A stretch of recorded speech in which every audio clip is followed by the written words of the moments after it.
This is Dan Diker, President of Jerusalem Center for Public Affairs. I'm here with my dear friend and colleague, Dr. Fiamma Nirenstein, who is the head of our anti-Semitism initiatives here at the Jerusalem Center, an author of scores of books, and as a matter of fact, a real revelation to all of you, her latest book called The 7th of October, 2023. We're going to be talking about that. And we have a very special guest today, Mr. Marco Carrai, one of the most consequential supporters of Israel, the Jewish people in Europe, and a businessman as well, and a very well-known public figure in Italy. And we're going to be talking about the threats and dangers of being a friend of Israel in February of 2024, following the October 7th massacre. Just a quick update, two particular points that are being discussed today across media platforms in Israel is, number one, the release yesterday of what appear to be CCTV images of Sherry Bibas and her two young baby children shortly after they were kidnapped to Gaza on the 7th of October. The first time these pictures that come from Israeli intelligence sources have been released, showing her being sort of rushed in a blanket so she would remain incognito with her two sons. There is a heavy concern about their whereabouts, even after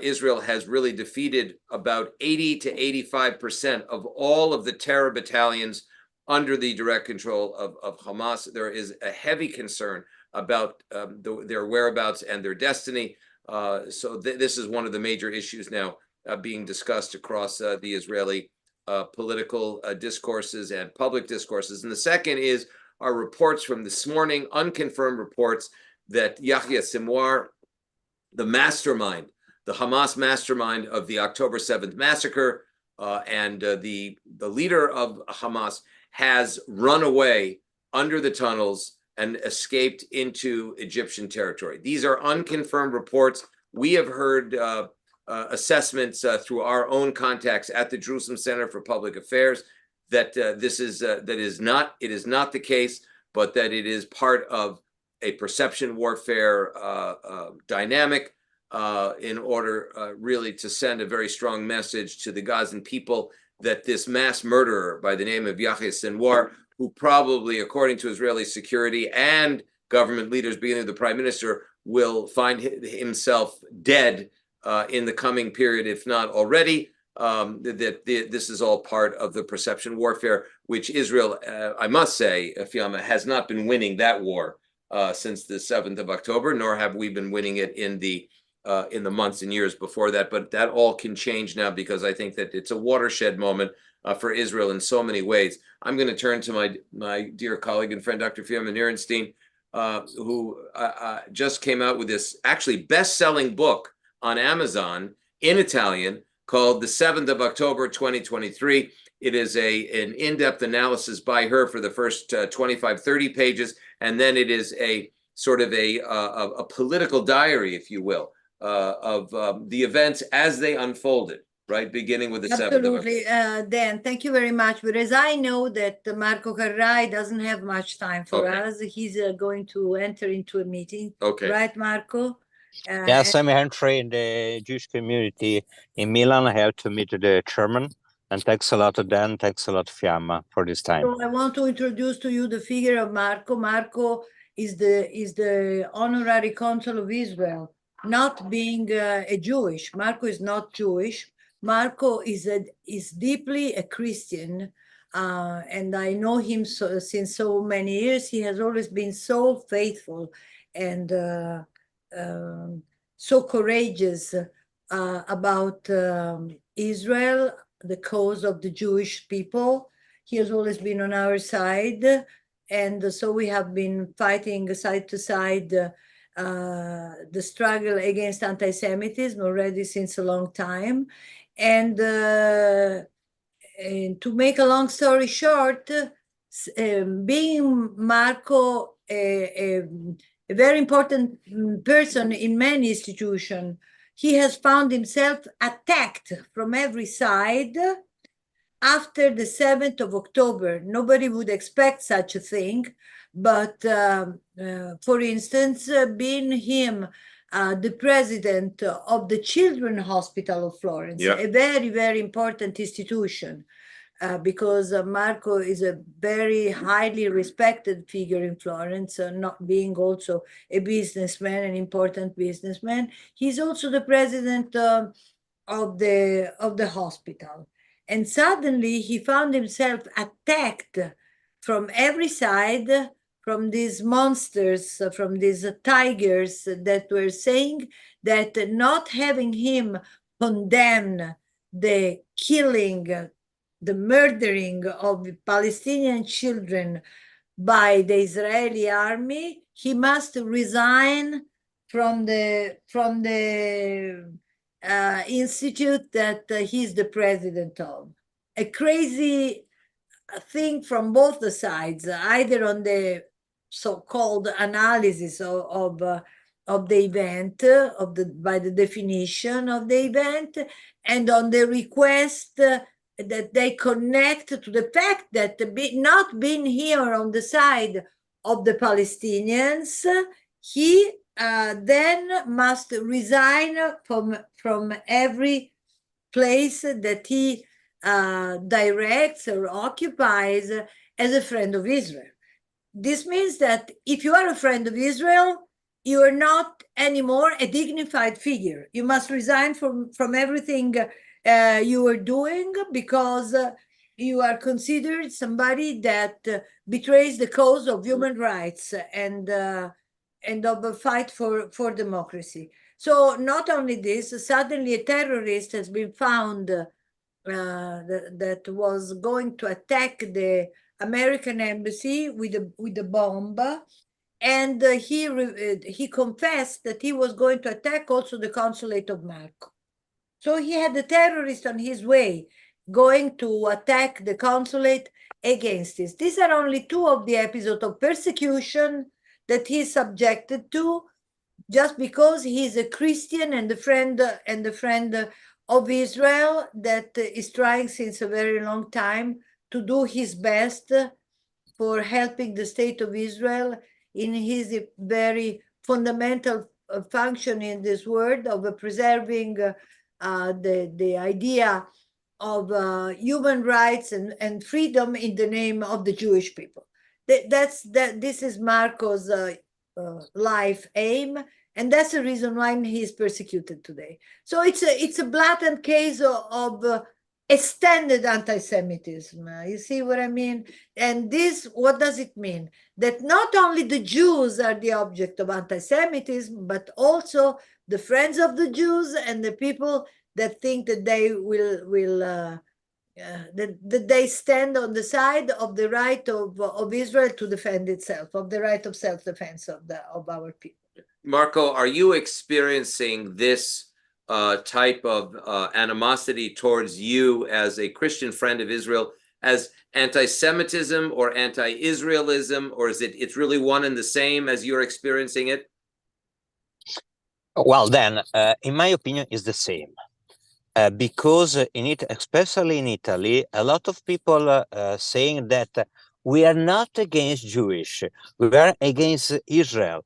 But it's the same, because they want to show to all the people and all the world that they are not without the Jewish, because they cannot tell it until now in Italy, because 3 days ago they told it in Siena, a city near Florence.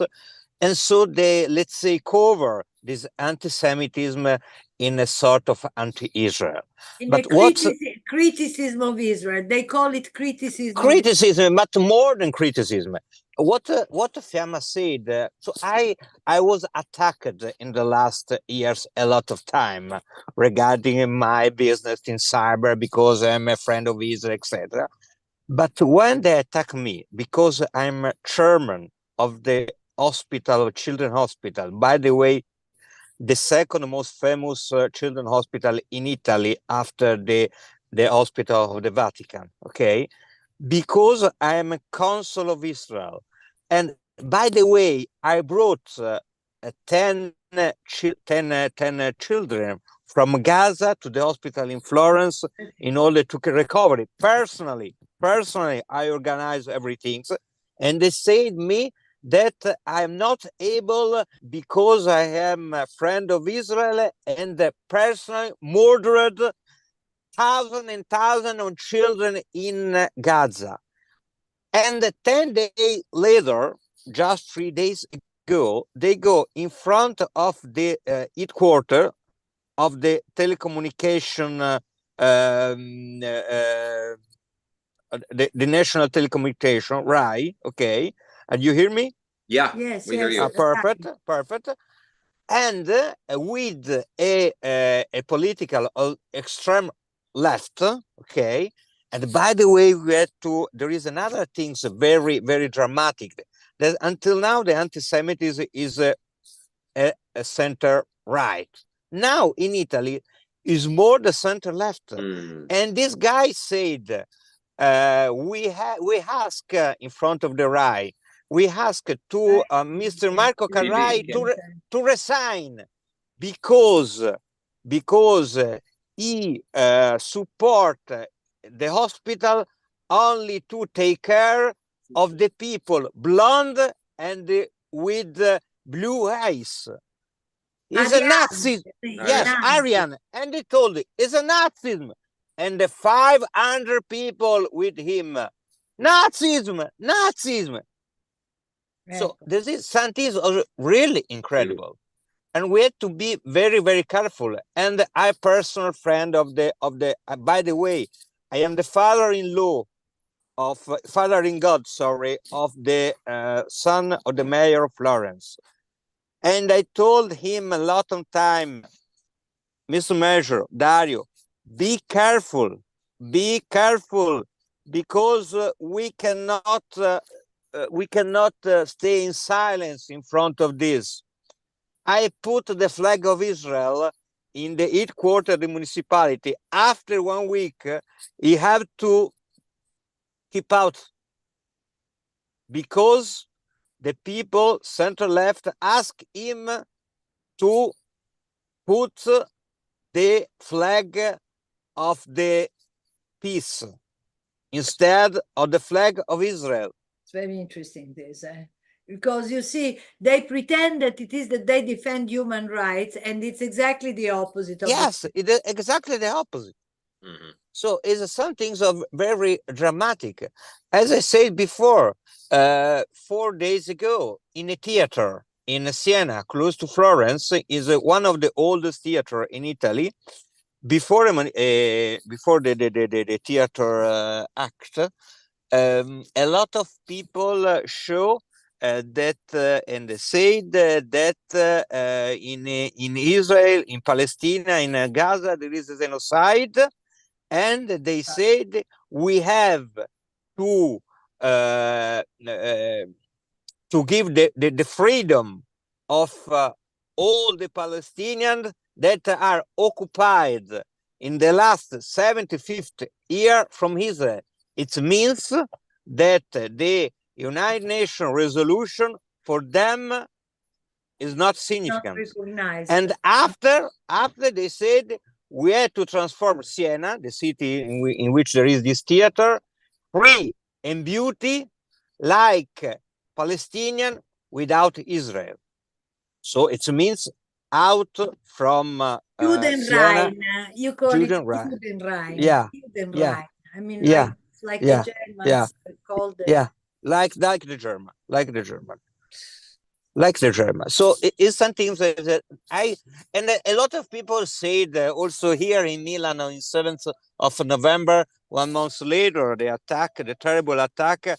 I made a speech and they said, a lot of people ask me, but Marco, why you do it? You have 3 children. You have 3 baby, 8 years, 6 years, and 2 years. Why you do it? Take care of 4 children. And I said, I do it for my children because I want that my children live in democracy and in freedom. And now there is only a country in the world in which we can do and we can tell that we live in freedom, and this is Israel. It's very Marco, simple.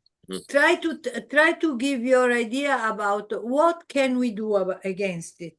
What do you think that can be done against? So we have to restart from the school.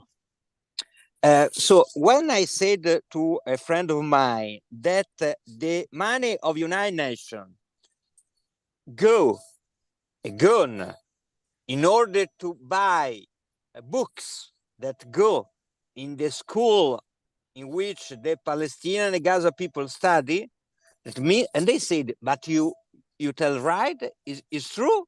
And they say, yes, it's true. Yes, it's true.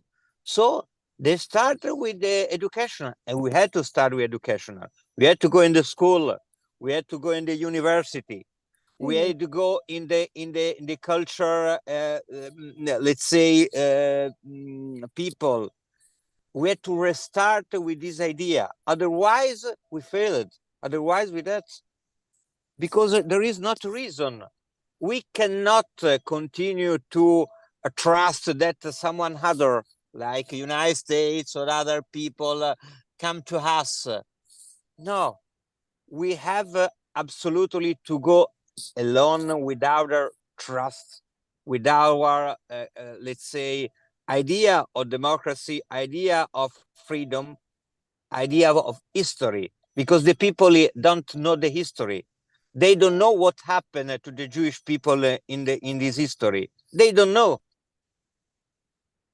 I'm a Christian.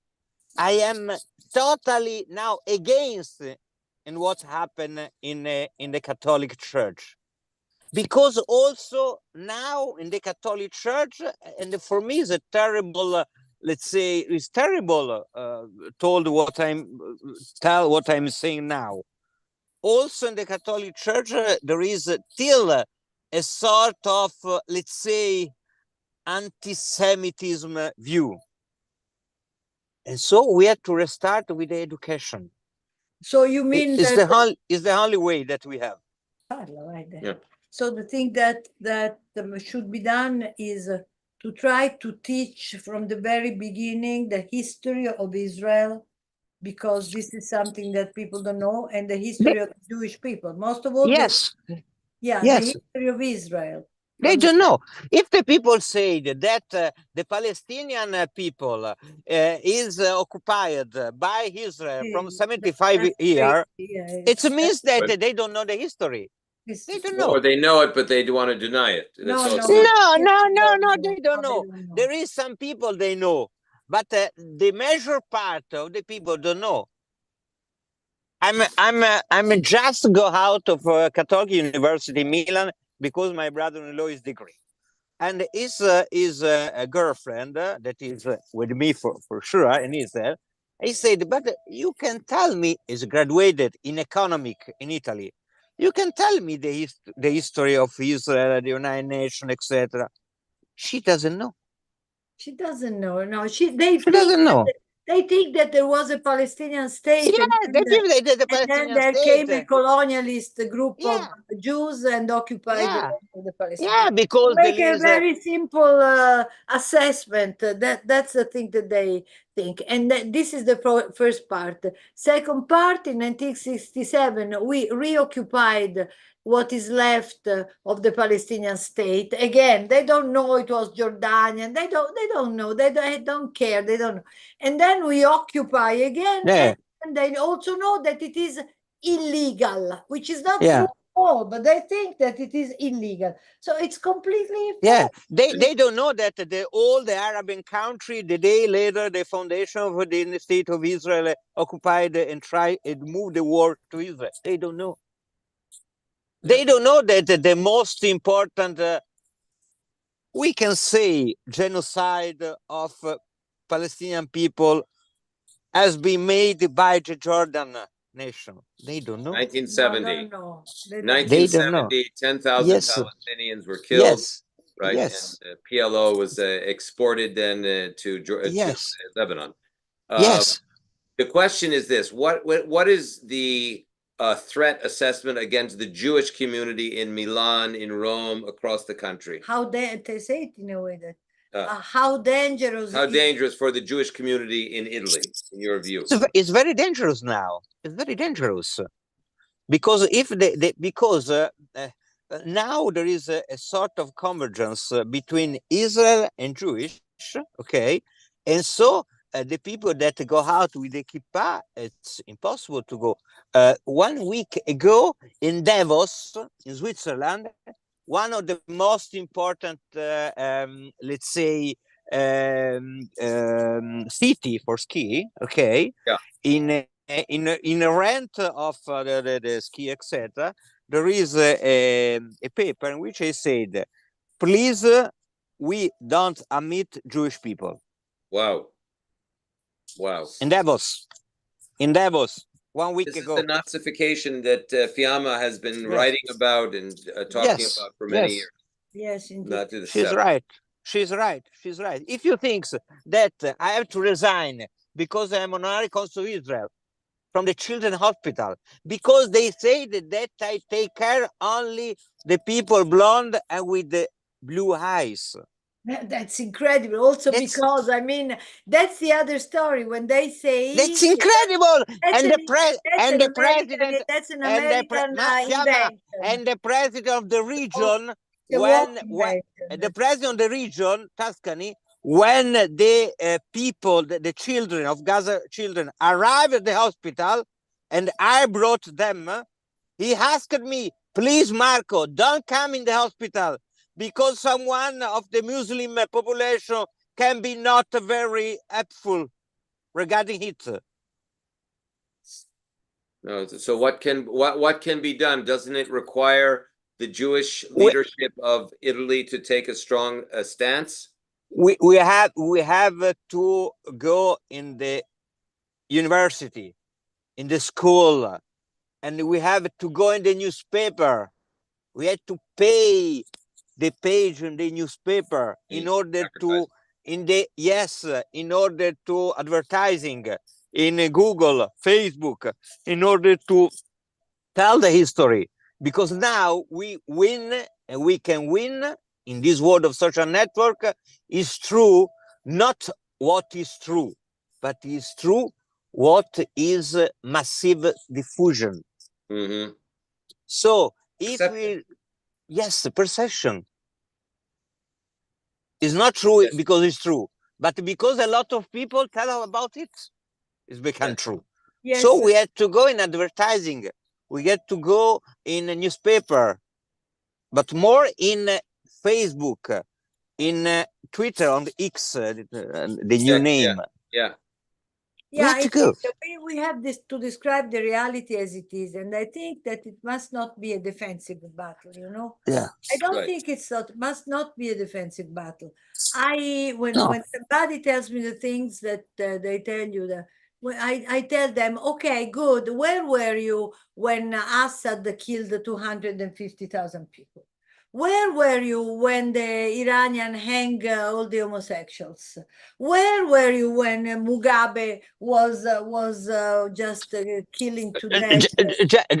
Fiamma, but when they ask please, we have to move the war, but a war, let's say a war a clean war. It's like that the Franklin Delano Roosevelt asked to Churchill in 1940, please go to the war against Hitler, but a clean war, not But so strong. give them food, give them fuel, give them, take care of them, food, bring the children out, because yeah. so this shows how much Yeah. our army do. And all the usually the witness in favor of Israel as a life of 1-2 weeks, and we see, because after 2 weeks, all the body forgot that 7th October was a terrorism attack, like 100 times of what happened in 11 September. Correct. like 30 times what happened at the Bataclan. That every day, not every day, but some days happen that a missile from Houthi, from Yemen to Israel is like I said to my friend in Italy, if a daily missile from Chad or Niger in the middle of Africa arrive in Naples, Yes. arriving in Naples is the same difference of Distance, kilometers. same Yeah, distance. the same. And what happened? In Rome, if I arrive a missile from Chad, oh, what happened? When I arrived the second, or do we move the war? Yeah, well, I think, Marco, it requires what's called zero tolerance for this type of hatred, and it requires us to be very offensive, to go on the offensive, and to work in with great courage and moral clarity as a community. The Jewish community must stand up. They must not be afraid because they have the legitimacy to do that. And also other, I'm wondering if there's only one Marco Carrai. Is there only one in Italy? No, there are some people that are good people. I mean, when I've been presenting the book now, Paolo Mieli, Giuliano Ferrara, there are great people. We can tell that I am the only of the new generation. I am maybe the only in the new generation, but better Right, alone. Younger, yes. Better alone with not good campaign. Yeah. So we had to tell to everyone that we need strong Israel. And guys, I have to leave because I had to meet the chairman of the. Thank you, Marco, for you. Thanks Marco, to you we and thanks. prepare all the weapons here for understanding. Thank you. Thank you. Thank you. Please read my book. You haven't yet read it. Of course. I've read it back. Okay. Ciao. Thank you. Ciao, Marco. Ciao. Take care. Ciao. Marco Carrai from Milan in Italy.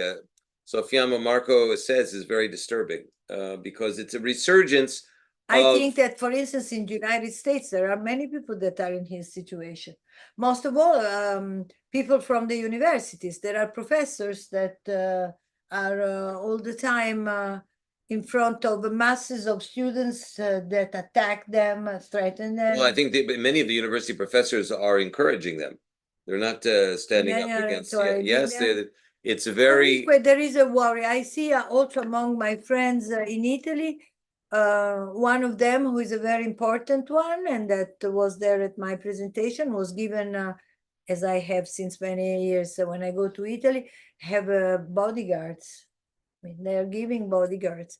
Myself being presenting my book with these very important people and being the whole big hall full of hundreds of friends, still outside and inside the museum where the book was presented, there was a demonstration of people coming with the Palestinian flag and came inside and shouting from the river to the sea, and so they're shouting to us, fascist. Yeah. This is what we're shouting. But then the people coming out, because it was at the end, the people going out were shouting to them, you are fascist. And so that it was sort of a clash where the police was simply picking me up and bringing me out from the outside. So this is the situation. How does that relate to the very important best-selling book that you've just authored called The 7th of October 2023?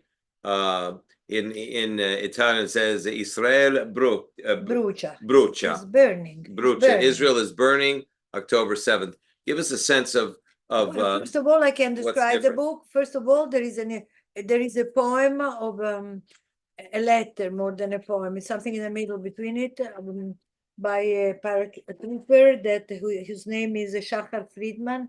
Unfortunately, he has been killed, as many others of ours, on the field at the age of 21. This opens the book and shows what our soldiers, good at heart and full of valors and clever. Nobody will never ever replace such a personality, such a incredible, good, clever, wonderful boy. It starts be a good person, smile.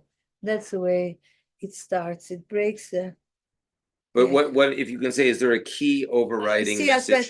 then I will tell you that then there is an introduction of 36 pages, which is quite a big introduction, a conceptual introduction that we will translate into English and make a booklet by the Yes. Jerusalem Center, Yes. so that we will be able to. And then there is a diary.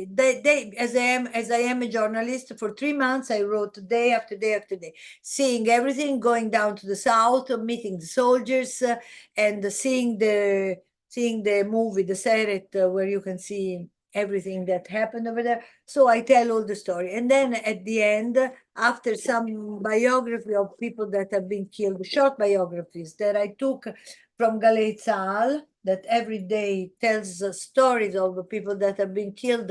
That's the local radio station. Local radio Connected to the station. army. And the short stories are written either by members of the family or by close friends. So they are short. I chose something about 10, 15 little stories, and they're there. And then the book is concluded by another essay of mine that was in another book that I wrote when there was the Itnatchut, The disengagement. the disengagement from Gaza, and tells exactly. Back in 2005, August 2005. Yeah. So this is the conclusion. It shows how we also, because there is a lot of that nobody really understands that Gaza is not occupied anymore since 16 years. So this tells it wasn't occupied 16 years ago either, remember, because remember, occupation can only occur when there is a sovereign state power there. That are the laws of occupation. But once again, we are not inside Gaza. Yes, no. We were on a small stripe. That's right. On the right side of, if you look at Gaza from. But okay, that's the dramatic, controversial history of how people were pushed out. And I tell the story from inside. I slept on the sand all the days of the Itnatchut. Yes, indeed. And I wrote a book about it, which is called The Sand of Gaza. And this is the first chapter, which is again a chapter of thoughts about the story. Now, the main concept of the book is, first of all, to bring the memory, to remember forever that we have been faced by the evil of the evil, the worst of all the evils, that we thought that it was something that died with the Holocaust, and before that it was brought to Europe by the barbarian tribes at the times of the Romans, and then afterwards, and then here I bring the memory of what has really been. I tell plenty of stories of our heroes, of death and survival. It's plenty of reasoning and thinking and describing. I'm speaking about, and then the other part of the story is to show what we are. So it means to show that we are, I think, the best people in the world, in the sense of the one that is mostly faithful to democracy, human rights, and life, in front of the incredible, that's the second element, which is the basic one, of the incredible, unexpected attack of genocidal antisemitism that has suddenly sprang up with the 7th of October. The 7th of October has opened the door to the floodgates. The floodgates, not only to cruelty, but also to the people that like cruelty against the Jews, the anti-Semite. Ecco, this in a nut. But when the translation will be ready, we will meet again and discuss the contents. First of all, we are going to do a translation. We're going to do a translation into English, and it will be available to everyone, the Jerusalem Center for Public Affairs. Sure. So we're looking forward to that. Fiamma Nirenstein, Dr. Fiamma Nirenstein, author, scholar, intellectual, stateswoman, diplomat, advisor. Thank you very much. Grazie. Thank you all very much. We'll look forward to seeing you.